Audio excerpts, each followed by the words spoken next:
Hello, Brad, and thank you so much for joining me on our You Flourish podcast. I'm so excited to have this conversation with you today and for our listeners to hear your story. I know you and I know each other a little bit, but as I've gotten to know you, I've just been amazed by your experiences. And I really think that you have something special to share with our audience today when it comes to your story. And so I want to just dive in and go right off the bat, just have you tell us maybe more about who you are. Yeah, thanks, Kelsey. Appreciate the opportunity to talk to you and your listeners today. Um, so, Brad Lindblad, I was born in West Fargo, raised there, still live there. And important things first, family. My wife, been married to for 7 years. I have three young kids under 5 years old. Um, as I work at Egg Country, I think you mentioned that, and I'm a data scientist there. And when I'm not spending time with my family and kids, which is takes up most of my time, I like to get out hunting and work out and stuff like that. So Hmm. that's kind of the elevator speech on myself.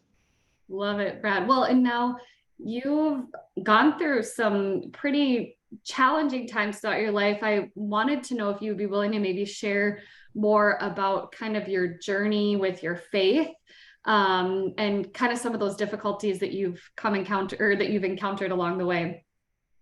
Yeah. This is the kind of the first time I've ever um, spoken the story out loud, the whole story, I guess, because it's kind of a long story that spans a few years. But starting at the beginning, grew up in the church, Lutheran church.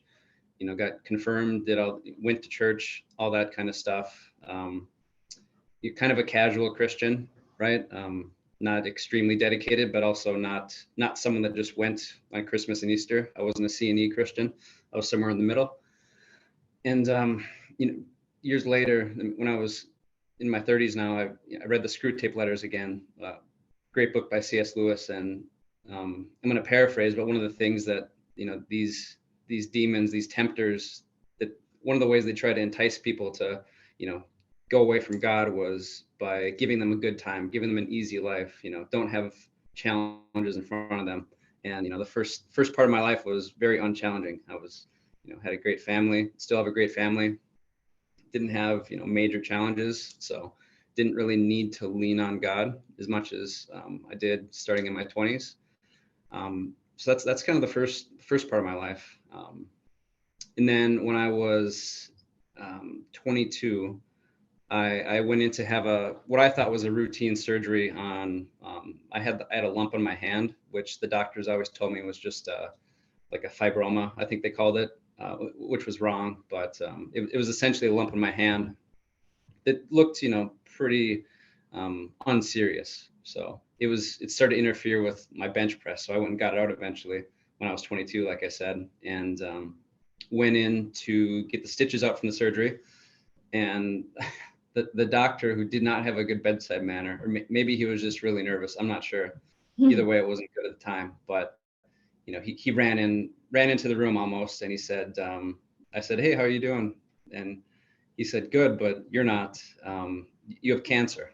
And of course, that was not what I was expecting at the time. And I was shocked. And I said, "Well, is it what cancer in my hand? I've never heard of that." And he's like, "Yeah, it's something called sarcoma, and it's extremely rare, very, very rare. It's very dangerous. And I wouldn't even go to Sanford in Fargo for it. I'd go to somewhere like, the Cleveland Clinic or Mayo." That's what he said. This is all within a couple minutes of him walking in the room.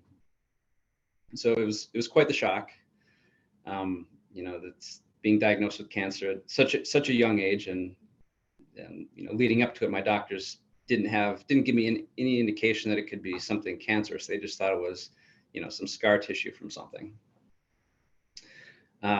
So that happened, and I went and told my friends and family about it, and my family reacted as you would expect them. A lot of my friends, um, you know, reacted with disbelief, and they also really didn't know how to handle it, because when you're that young, you don't have friends that are getting diagnosed with cancer. When you're in your 50s and 60s, you've ran into that problem before, so you know how to handle it better. But my friends that were just out of college, had no clue how to handle it. So that was also kind of interesting at the time. So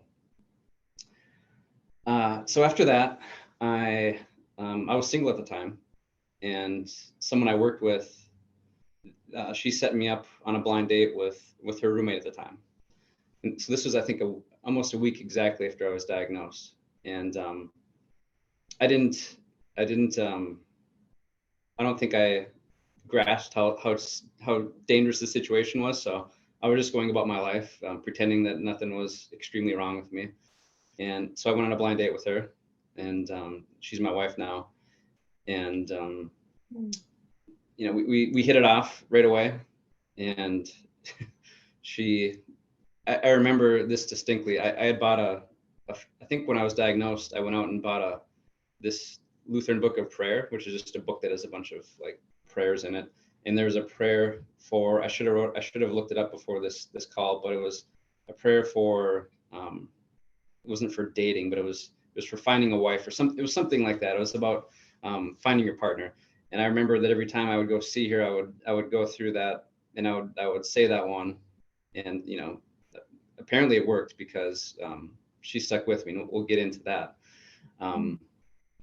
So after the diagnosis, I went to Mayo like they suggested, and they they kept saying how serious it was, and they immediately scheduled me for another surgery to get the rest of the cancer out, because when they took the lump out of my hand, they didn't get everything. I think they call it positive margins, where the cancer was still on the outside of the surgical area.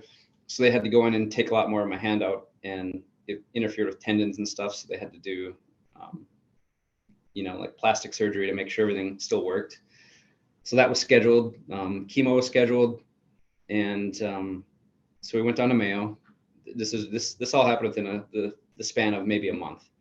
So we got down to Mayo, and I was in the pre-op room, just about to go under. This is a fairly difficult surgery. I think I was under anesthesia for like 8 or 9 hours, which is a long time to recover from.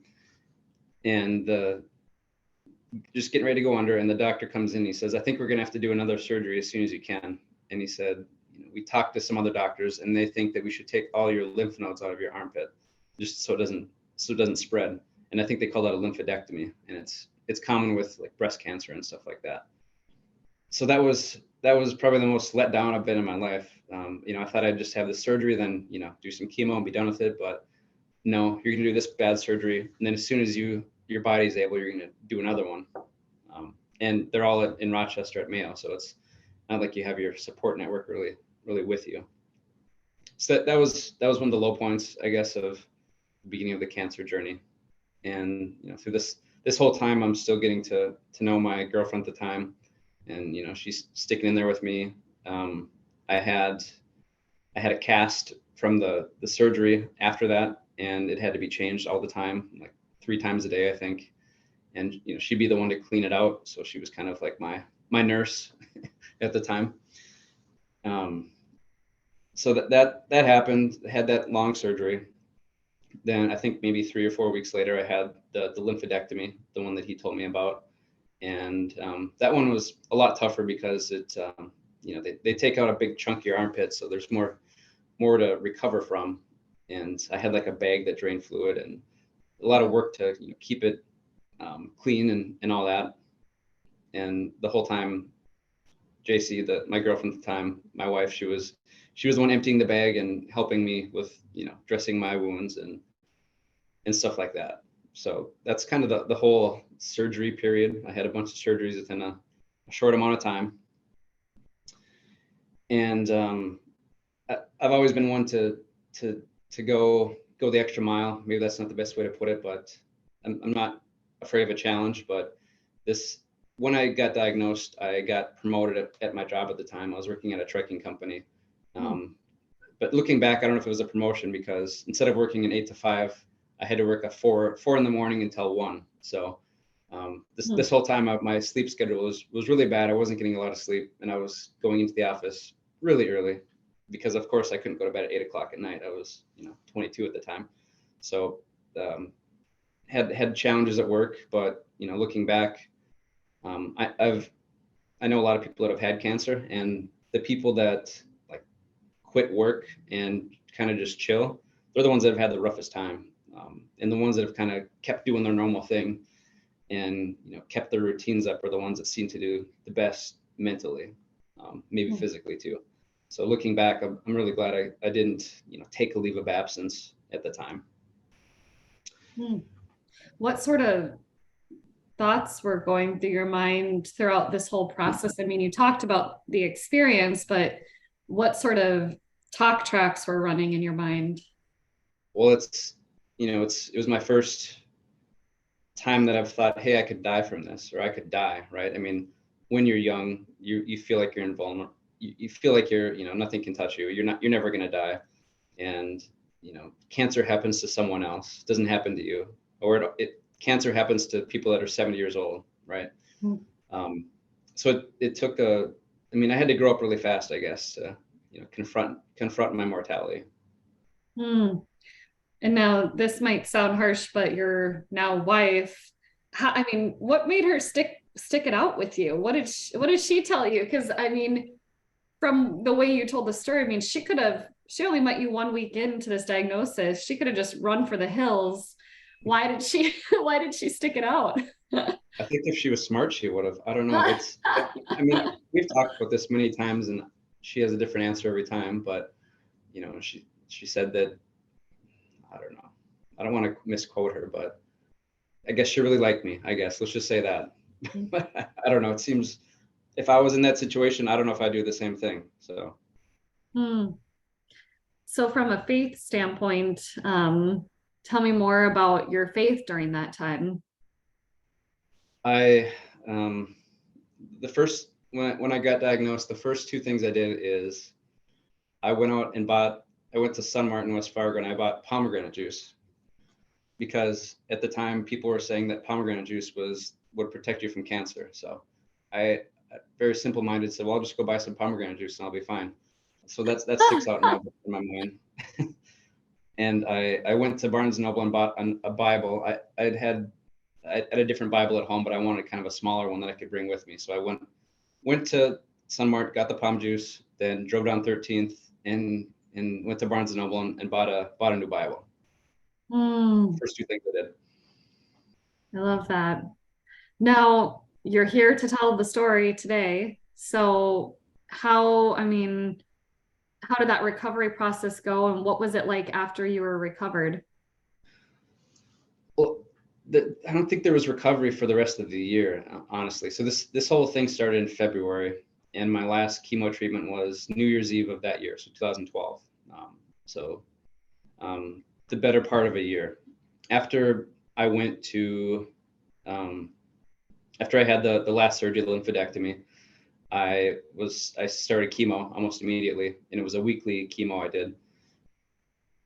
And I remember that I had a chemo session, my first chemo session, where, and I don't expect your listeners to know this, but when they do chemo through a port in your chest, they put this really thick needle thing into the port. It's kind of like a USB charger, except they put dangerous chemicals in it. Hmm. And the nurse at the time, she was new. She put this really thick needle. She missed the port and went right into my right into my chest. And I thought that's what it was gonna be like every time. And she said, "No, I just missed it and went right into your chest." So I had like a 2.5 inch needle just go right into my chest at the time. Oh my gosh. And then right after that, we went to Rochester for a follow-up appointment. So remember that was a tough time. But like I said, I had chemo every single week for 9 months. And if I remember, I had 2 weeks of kind of a lighter chemo session where I didn't get super sick to start. And then the third week was the rough one, where they gave me a lot of chemo. So the first maybe 3 or 4 sessions, maybe the first month, so that'd be June of 2012, I didn't get really sick. I of course, I was told I was going to get sick and I didn't. So I was kind of, flaunting that, like, of course, I'm too tough to get sick from chemo, right? Hmm. And that, of course, I was humbled pretty quickly after that, because the more they give you these chemo treatments, the more it accumulates and the more it wears your body down. It's like if you went to the gym and worked out extremely hard every single day, eventually you would break down, right? Your body can't handle that. Mhm. So did that, started doing that. I think probably the realest part where it got extremely real was the end of that first month when my hair started falling out. At first it started falling out on my head, and then all over my body, then my eyebrows, which is the weird part because you just look really weird without eyebrows. I look at pictures of myself from Oh, back then, like that. I was scaring people looking like that. oh. So that's where, before I didn't look sick, like I didn't look like I was sick with cancer, but as soon as the hair started falling out, I couldn't really hide it. So I had to, swallow my pride, my youthful pride that I had, and kind of, get with it. Mm. And at that point, I don't want to get graphic, but the treatments got bad.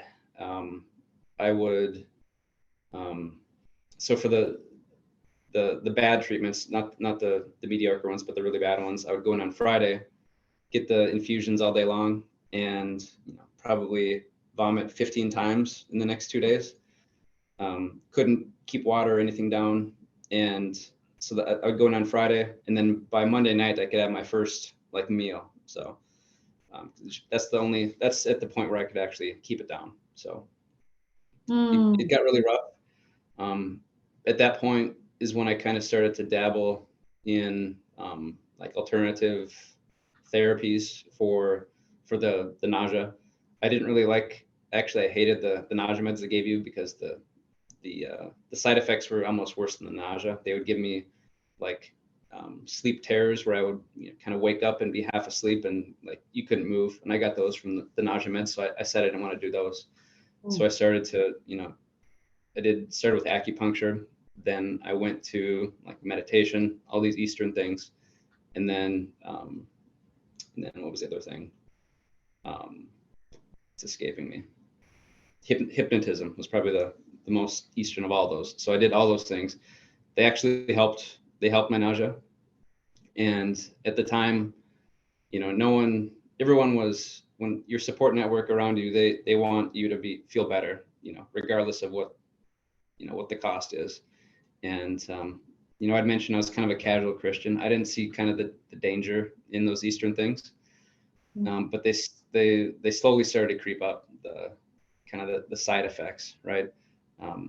If the devil was scary, no one would do stuff that he wants you to do. So he, there's a bit of a carrot on the front of the stick to lure you in, right? And I can talk about that later in kind of the second part about the cancer-free period. But that kind of summed up that 9-month period. And I liked to tell my wife at the time that when she eventually got pregnant, that I was pregnant too for 9 months. I had chemo because a lot of the symptoms and side effects are very similar. Food aversions. There's certain foods you want. There's certain foods you crave. There's certain foods you can't stand. The morning sickness, the nausea, and just a lot of the symptoms are very similar to being pregnant that I saw in my wife and other people. Right. And it was 9 months. So Yeah. I mean, I want to say that's funny too, but it's not funny, but that you went through that for 9 whole months, but just the irony of that. I tried to find humor as much as I could in it. I always try to do that. And I really jacked that up when I was doing the treatments.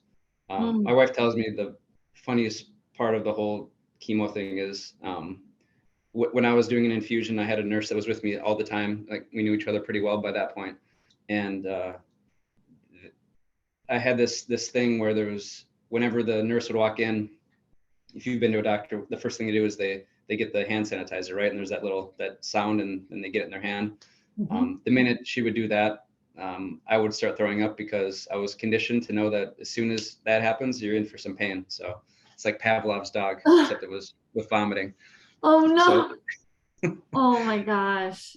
I was Wow. very, very bad about that. And to this day, I really don't like hand sanitizer and a few other Oh things. man, then the pandemic really was miserable. Yeah, I toughed it out. Oh, does even like the So smell of hand sanitizer trigger you?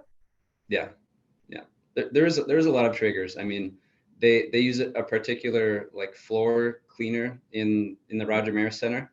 that I memorized, my brain memorized. And I remember a couple times I went to like West Acres Mall, and I knew they used the exact same floor cleaner because instantly, I felt like throwing up when I walked in there.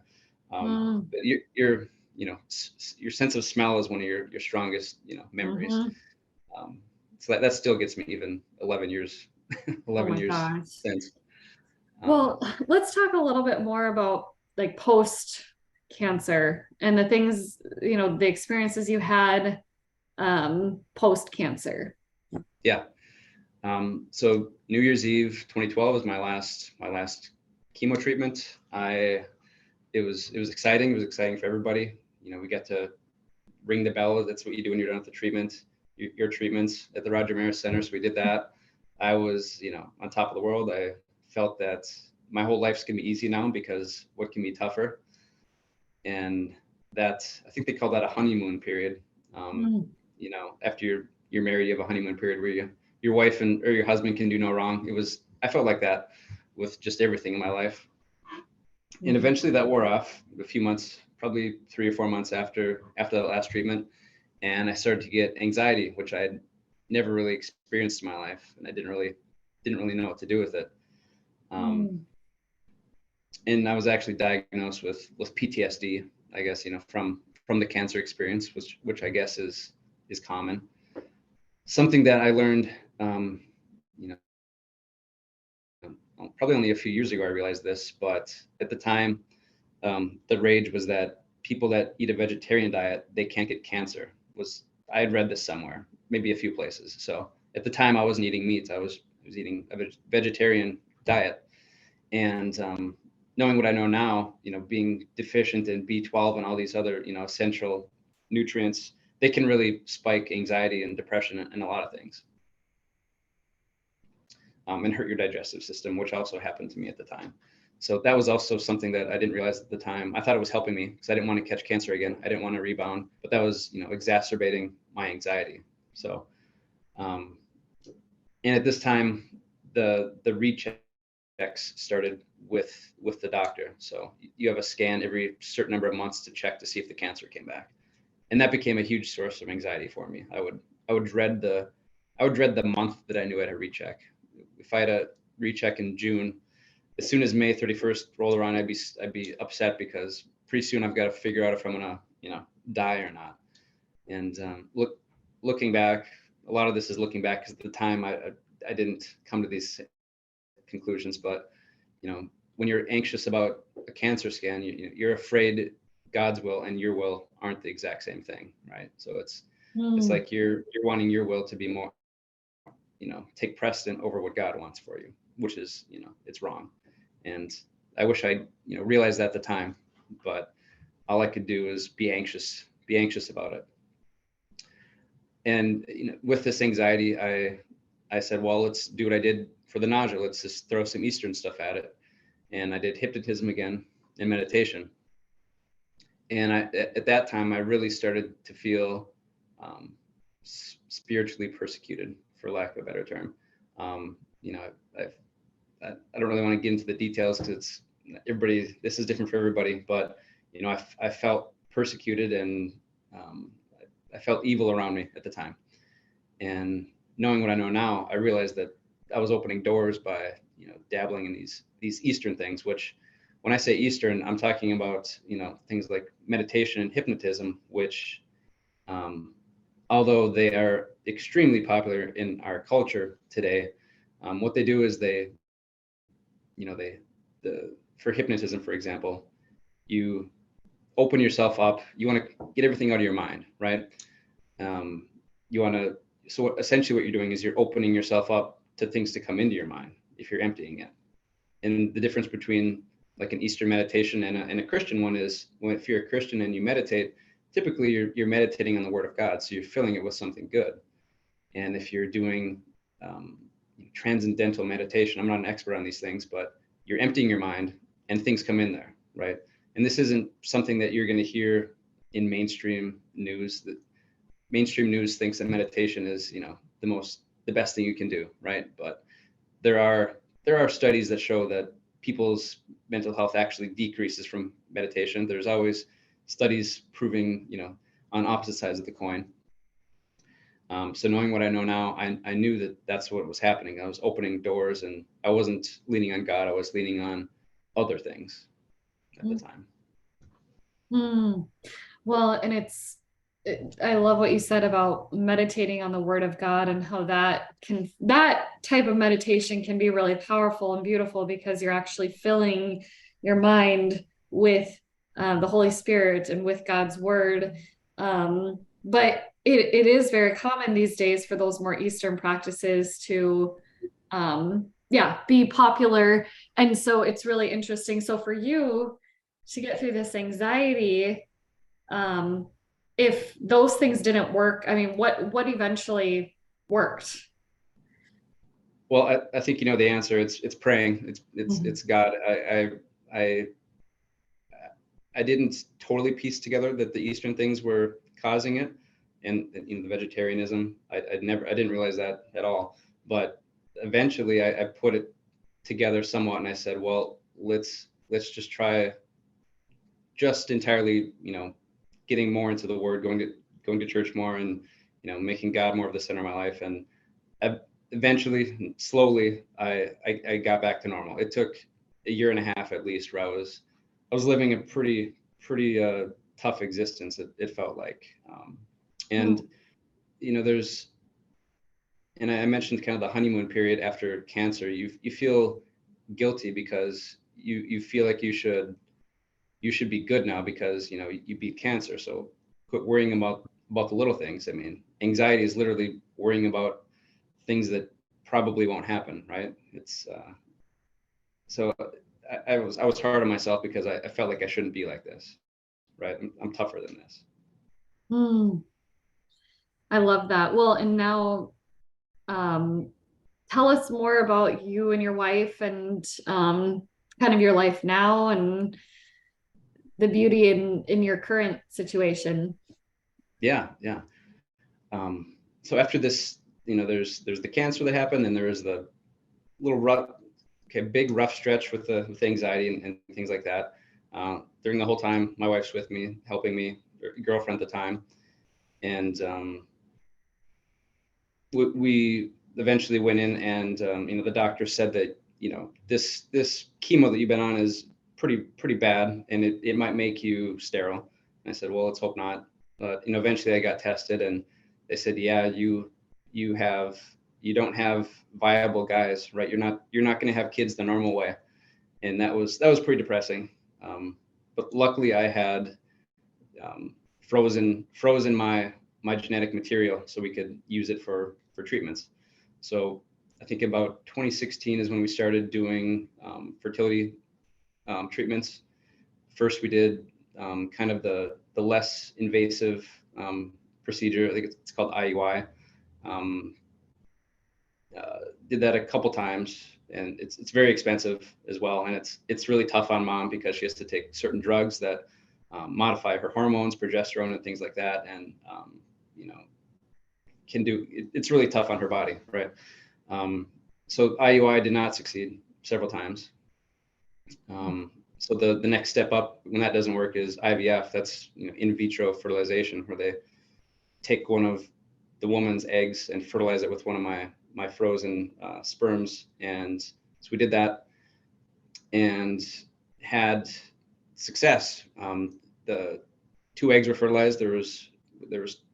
She was pregnant with twins, and pretty shortly after that, she miscarried them. So we were pretty heartbroken at that point, and the IVF is extremely expensive. So we couldn't immediately just start and do it again because our insurance only allowed one shot at it, so to speak. So we at that time were like, well, I guess we're not having kids. Let's adopt or something. So we were pretty heartbroken for quite a while, and then my wife, she found a clinic in Arizona that actually did IVF treatments in Arizona, and they were quite a bit cheaper. And so we said, well, let's go down there and do it. We just fly down there and get it done, and it's a quarter of the cost of what it'd be up in Fargo. And booked the tickets. This was in May of 2017, roughly, and I think it was maybe a week or two before we were going to go, and she took a pregnancy test just to make sure she wasn't going to waste her time. And of course, she was pregnant. So huge curveball. Like I mentioned earlier, the doctor said that there's little to no chance that she would ever get pregnant naturally. So that was a miracle baby, essentially. And the whole, I mean, my reaction, I was very excited and surprised, but the best part was when we went to, I think it was Easter that year. Okay, it must have been April then. We went to Easter, or maybe it was Memorial Weekend. Anyways, we went to an event where all my family was there, and we had, I don't know if we had like a T-shirts that said something about dad. We had one of those, cheesy gender reveal type things, and so the whole family went wild when we told them we were pregnant. And it's one of the unspoken things about cancer and any trauma really is that the person who it happens to, so myself, often the mental toll that it takes on the victim, that's a bad word, the patient, is not as bad as the people around it. So the people around me had it tougher, is what I'm saying, for a lot of reasons. I mean, I feel like I may have a little bit of control over myself, but if you're a mom watching your 20-year-old son, get wrecked by chemo, there's not much you can do, and you wish it was you, and all those kind of internal monologues. But to give the gift back to them of a grandkid to my grandparents, and or to my parents, then a great grandkid to my grandparents, that was really great. And it was we had the miracle baby in 2018. Henrik, he's our firstborn, and that was the first miracle, I guess. And now, how many kids do you have? Well, there's 3 now. They're all miracles. So after Henrik was born, we actually had a little bit of a stretch where we were thinking about doing IVF again, because there was no second one on the way. And lo and behold, one day JC told me she was pregnant again, and 9 months later we had another baby. So that was the second one, Clara. She was born in 2020. And at this point, we were thinking, we weren't. I've heard that a lot of people plan how many kids they're going to have. I don't think we ever had that conversation. We were just kind of taking what God gave us, because I feel like at that point you kind of have to take what you can get. So when Claire was very young, she told me again that she was pregnant, and Noah was born, I'm going to butcher this, 14 months after Clara, very close together. So she had, we had our last child very, very close to the middle one. And all 3 of them are doing great. They're 5, 2, and 1 right now. And yeah, it's something that I did not expect to happen. For one, when I was going through the cancer treatment, and 2, when we were kind of in the depths of despair in the IVF, IUI time of our life. So, I mean, this is incredible hearing about, you have now 3 miracle babies, and you've come out of the other side. You've maybe learned a little bit more how to deal with your anxiety. You're happy, you're healthy. How has this given you more hope, or how do you carry these experiences forward? What hope can we share with our listeners here today coming out of this story? Well, I think the most important lesson that I learned, it's kind of a thread that goes through all of these different things that have happened in my life the last 11 years. But the real enemy has been fear. And I feel like that through all these experiences, I've been able to, I don't want to boast, but I feel like I have a pretty good handle on how to handle, I have a pretty good grasp on how to handle fear. And I know the dangers it can have, what if you're in a fearful state, what decisions it can make you have. When I was, when I was nauseous and I was fearful for my life, fear led me to go seek out these Eastern things and to put less faith in God and more into other things. When I had anxiety, I mean, anxiety is closely related to fear. I was afraid that my will was not God's, or God's will was not mine. I didn't want to get cancer again. I didn't want to have a relapse. So whenever a scan came up, I would be extremely fearful, all for nothing, for no reason. Um, it's been said that the phrase, depending on your translation, the phrase "fear not" appears in the Bible at least 300 times. So it, taking that, it's important. And I look around, and since 2020 specifically, fear has really taken center stage in people's psyches across the world, right? We're afraid of this, so we do this. We're afraid of that this might happen, so we make this decision that we normally would never make, right? We make compromises based on fear. And I feel like during this kind of whole rise in fearfulness, I mean, I feel like the world is not getting better, which the Bible tells us is going to happen. It's not getting better in the last 3 years, and fear is only taking more of a center stage than in the past. But when this started happening, knowing, having went through my kind of battle with fear and through cancer and all these things, I knew that when I saw people making these fear-based decisions, I knew that it was the wrong thing and that they would regret it. But unfortunately, it's a lot of people make decisions that they can't undo. So I don't know. I feel like one of my main teaching points to my kids is to not be afraid of anything, right? People that have God and they put their trust in God, they shouldn't have anything to fear. There's many poetic verses in Luke and in Mark that talk about, not being afraid, and don't be anxious for today because tomorrow has enough. Tomorrow will worry about itself. And that's really been one of the biggest kind of hinge points of the last part of my life, is sharing my thoughts on fear and how to overcome it, things like that. I love that. I think that fear gets in the way of a lot of us, even talking about our Christian faith, right? That can be scary too. And fear, to your point, just does have such a tight grip on our society.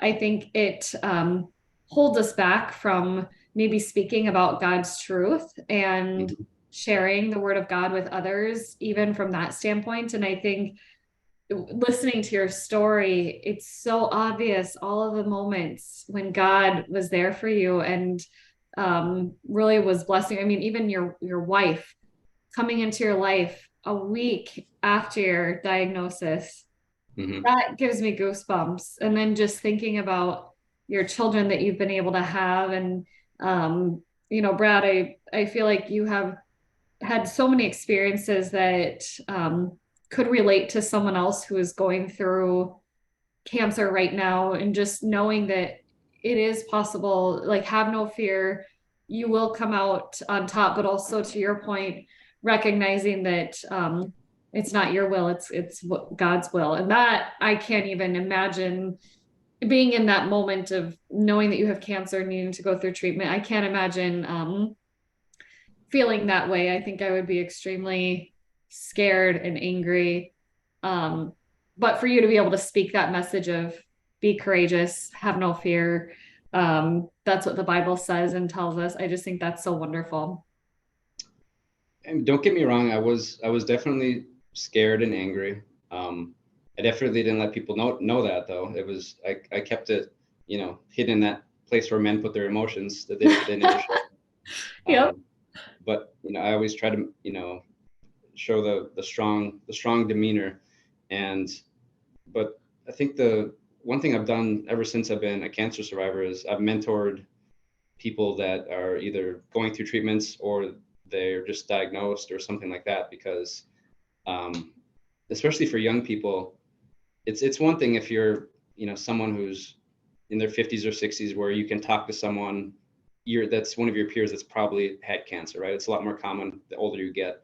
But when you're very young, there's not a lot of commonality. So what I've done is I've taken a lot of people under my wing that have been diagnosed, and showed them, told them what to expect. Essentially just was there to give them someone to talk to that they can relate to, because having your doctors talk to you is one thing, and having people that are older than you is another. But I think you can relate more so to your peers. So that's something that I've consistently done the last 11 years, is reach out to people, even if they don't want to be reached out to. And I've volunteered through a few organizations that kind of facilitate that organization, that mentorship. So I feel like that's my way of giving back for being a survivor. And it kind of helps alleviate some of that survivor's guilt that survivors can have, because inevitably, if you associate with other people that have had cancer, people are gonna die. And when you are the one that survives, there's guilt there, no matter what. So that's been huge for me. I can't imagine. I can see that being really hard to know that not everyone does make it through. But I guess, as we look towards closing, Brad, is there anything else that you were hoping to share in our conversation today about your story, or about overcoming fear, or any other tips for our listeners?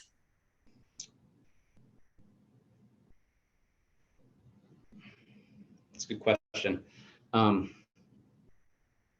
mean, I'd like to I think you're going to have my info in the show notes, but if you know anybody that wants to talk, about their experience with cancer, and especially if they can be, I don't care how old they are, but I know a lot of young people like to talk to young people. But if anyone wants to get in touch with me, I'll welcome anybody and everybody. But I encourage people to look at their life and the decisions they're making, and especially if they're tough decisions, ask yourself, am I making this decision out of fear, or am I making it out of, a prayerful, decision based on, what is this fear-based or not, I guess is a decision point. And you'll find yourself making a lot of decisions out of fear to, avoid this pain X, Y, Z. So I think that's a huge inflection point in your life, is when you step back and think about, why am I doing this, right? Am I doing this for this reason or that reason? I feel like I've heard that before, but that just hit me in the face.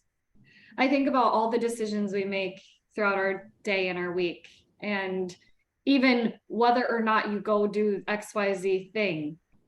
Are you saying yes because you're afraid of what people will think if you say no? Or am I taking on this additional project because I feel like if I don't do it, or if I don't take the lead, it's going to fall flat on its face? Like, there are so many areas in our life too where I feel like we say yes to too many things because we're afraid of what happens if we don't say yes. And so my mind, that's where I went. But I do think that prayerfully making each decision throughout your day, based on where you feel God is calling you, versus making fear-based decisions, I think that's really valuable. So thank you for that idea, Brad. Ultimately, when your life and your decisions and your persona and your character is based on wisdom, is based on the Bible, the world doesn't have as much of an effect on you. And by the world, I mean everything worldly: cancer, pain, death. Absolutely. Well, thank you so much for being willing to share your story. This has been so inspiring and wonderful to connect with you today, Brad. I just so appreciate you coming on our podcast. I know that our listeners are feeling inspired by your message. And so thank you for being a part of this. It's been a pleasure. I've had a good time. You're fun to talk to. Thanks. I like to think so most of the time, but